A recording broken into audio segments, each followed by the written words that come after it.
지난주에 이어서 오늘도 다윗의 아들 압살롬의 반란에 대해서 전해드리려고 합니다.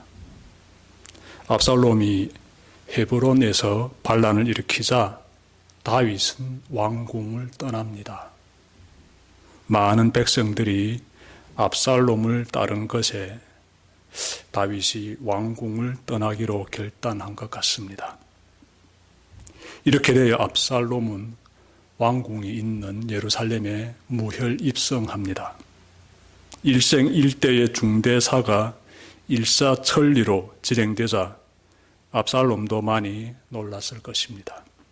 그는 자신이 장차 무엇을 어떻게 해야 할지 놓고 누군가의 조언을 구합니다. 그는 뛰어난 모략가인 아히도벨입니다. 아히도벨은 압살롬에게 아버지의 후궁들과 동침하라고 권합니다. 제가 말씀 찾아 읽겠습니다. 사무엘하 16장 21절 말씀입니다. 부왕이 왕궁을 지키라고 남겨둔 후궁들과 동침하십시오. 이렇게 임금님께서 부왕에게 미움받을 일을 하였다는 소문을 온 이스라엘이 들으면 임금님을 따르는 모든 사람이 더욱 힘을 낼 것입니다. 압살롬이 아버지의 후궁과 동침한다는 것은 매우 사악한 악마의 격여이자 중범죄에 해당됩니다. 레위기 20장 11절에 따르면 아버지의 아내와 동침한 자는 죽이라고 되어 있습니다. 그만큼 하나님 앞에서 사악한 범죄 행위가 된다는 것입니다. 아히도벨이 이처럼 사악한 행위를 제안한 데는 나름의 목적이 있습니다. 그렇게 함으로써 압살롬을 따르는 백성들의 마음이 더 이상 다윗에게로 향하지 못하게 하도록 하기 위함입니다. 압살롬은 아히도벨의 제안을 받아들입니다. 그래서 온 백성이 보는 앞에서 아버지의 후궁과 동침합니다. 이 일로 압살롬은 아버지와 더는 화해할 수 없는 사이가 되고 말았습니다. 압살롬을 보니 그는 사악한 사탄의 휘둘림을 받고 있습니다. 하나님의 법을 거스르며 화해가 아닌 분열로 치닫는 그러한 곳에서 사탄이 활동하고 있습니다.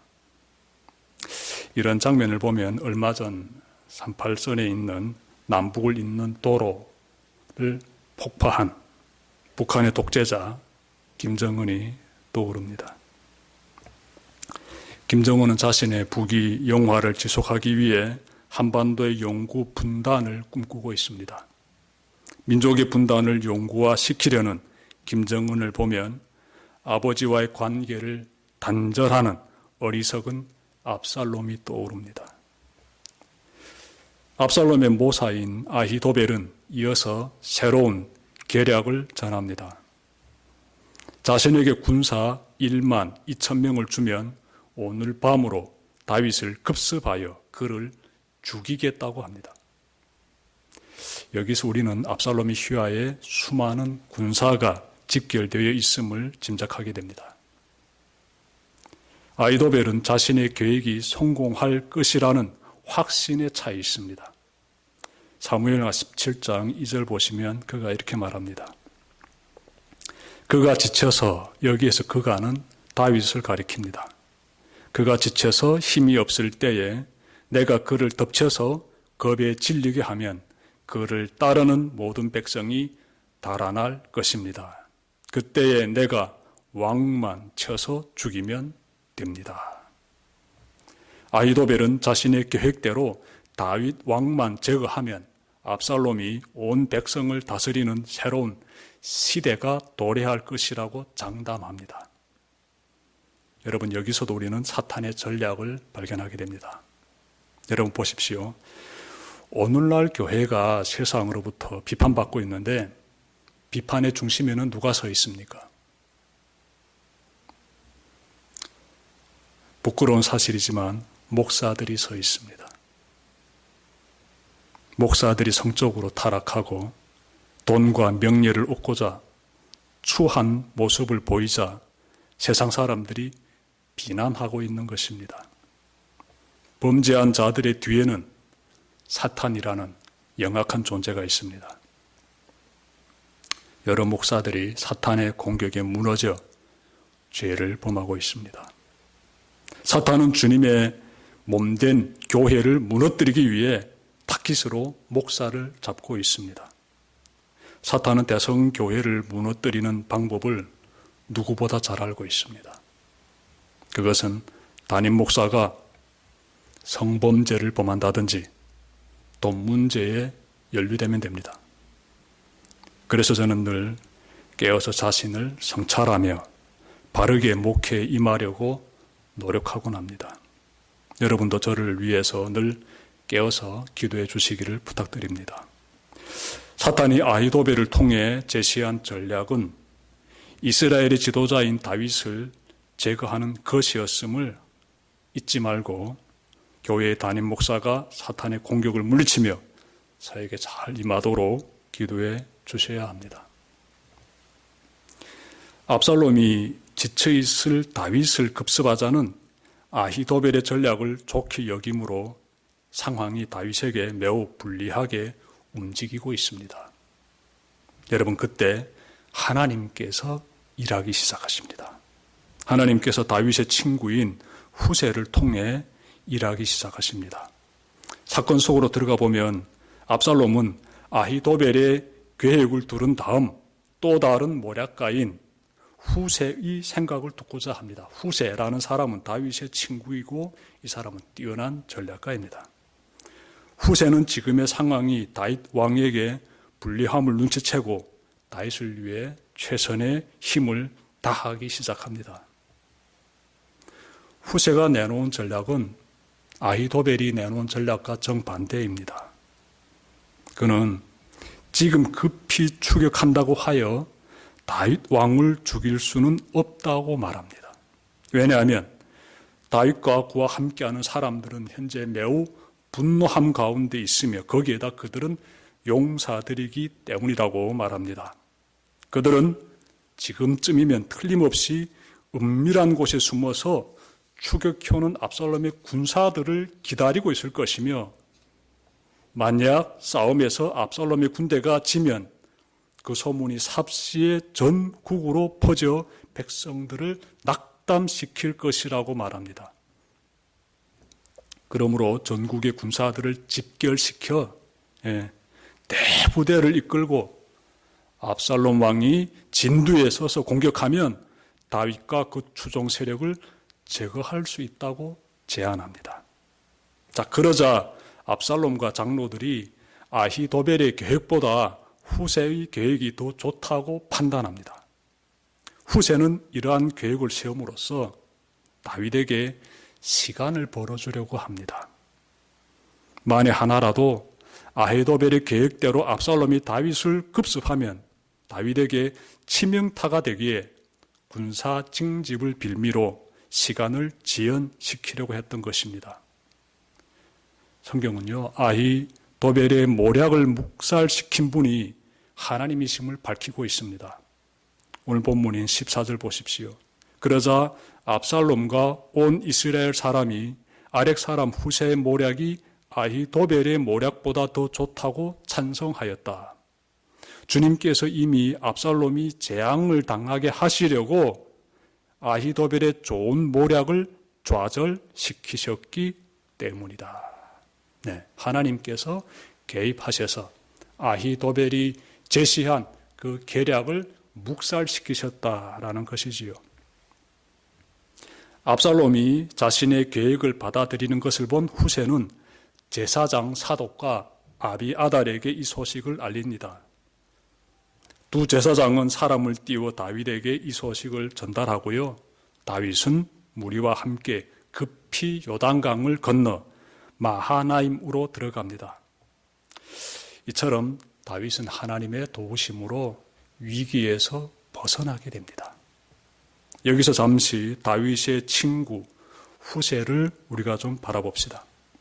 그는 절체절명의 위기에 처한 친구를 구하고자 혼신의 힘을 다했습니다.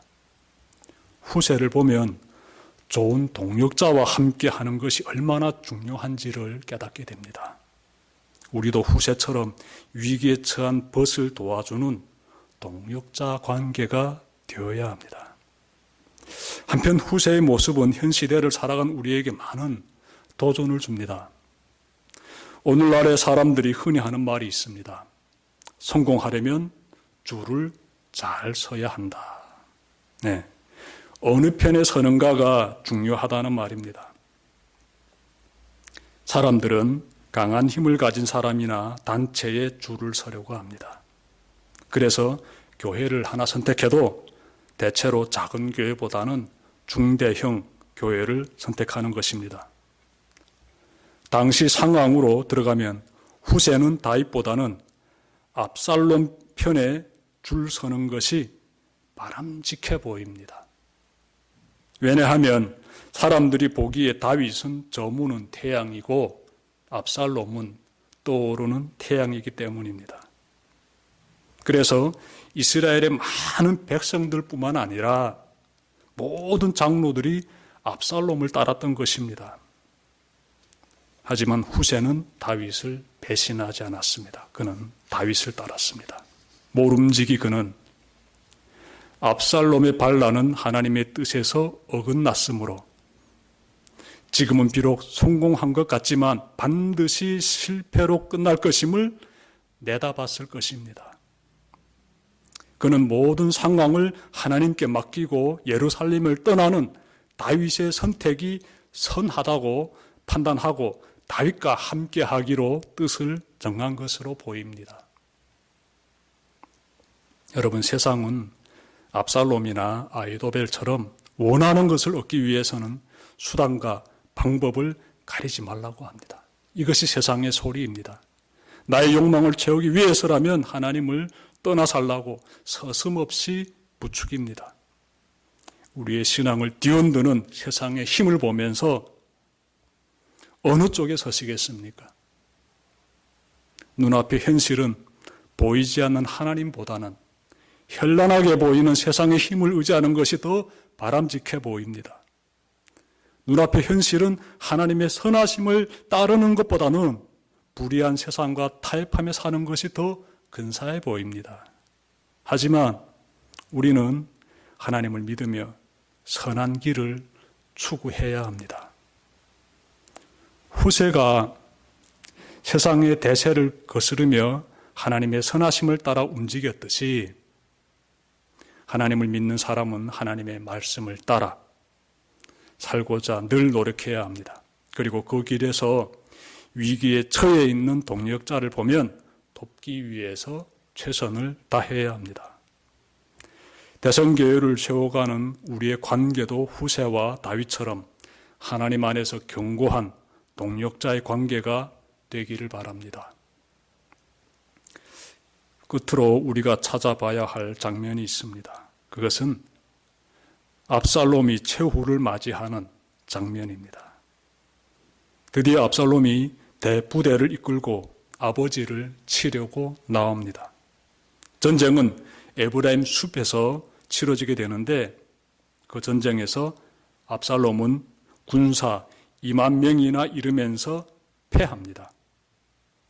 그날 칼에 맞아 죽은 자보다 숲속에서 생명을 잃은 자가 더 많았습니다.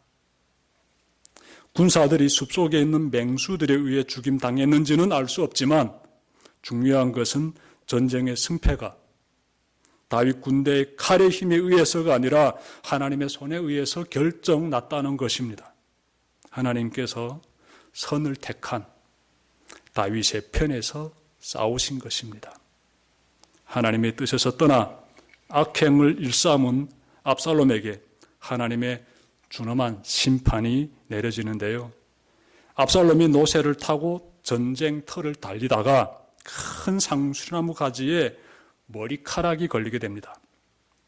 그 바람에 노새는 빠져나가고 압살롬은 허공에 매달리게 됩니다. 압살롬을 유명하게 만들었던 그 풍성한 머리카락이 나무에 걸려 그의 생명을 위협하게 됩니다. 이것을 알게 된 요압은 다윗의 부하지요. 그는 압살롬에게 달려가 창으로 그의 숨통을 끊어놓습니다. 여러분, 신명기 21장 23절에 따르면 나무에 달린 자는 하나님께 저주를 받은 사람이다 라고 말씀합니다. 따라서 압살롬은 하나님의 저주의 심판을 받아 죽임당한 것입니다. 지금까지 이 회에 걸쳐 압살롬의 반란에 대해서 전해드렸습니다. 반란의 끝을 보니 참혹하기만 합니다. 압살롬이 아버지의 가슴에 거듭하여 대못을 박은 것은 더 말할 것도 없고 수만 명에 달하는 사람들이 목숨을 잃게 만들었습니다. 사악한 한 인간의 욕망 때문에 수많은 사람들이 희생당했습니다. 오늘날의 세상도 마찬가지입니다. 지도자 한 사람의 잘못된 욕망 때문에 민족이 피 흘리고 있습니다. 수십 년이 흐르도록 민족의 고통은 사라지지 않고 있지요. 한반도를 보십시오, 여러분. 북한의 지도자가 된 김일성 그 한 사람의 정치적 욕망 때문에 동족 상잔이 터졌습니다. 결과 어떻게 되었습니까? 수백만 명의 백성들이 이 땅에서 피 흘리며 죽었습니다. 거기다 온 강토가 잿더미가 되었으며 지금도 분단의 고통이 지속되고 있습니다. 하나님을 떠난 지도자의 잘못된 선택이 어떤 비극을 초래하는지를 분단 한반도만 봐도 잘 알 수 있습니다. 우리는 압살롬이나 아히도벨처럼 하나님을 떠난 자들과 함께 하지 말고 하나님을 경외하는 사람과 함께 해야 합니다. 그리고 또 대한민국의 지도자가 하나님을 경외하는 지도자가 되길 바라며 늘 기도드려야 합니다. 더 나아가 대성교회를 섬기는 담임 목사가 하나님을 경외하는 목회자가 되고 대성교회 모든 교우들이 하나님을 경외하는 그러한 성도들이 되어야 합니다.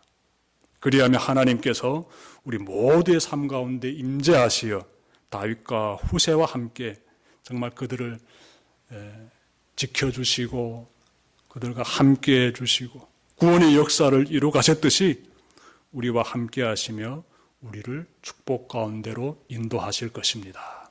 기도드립시다.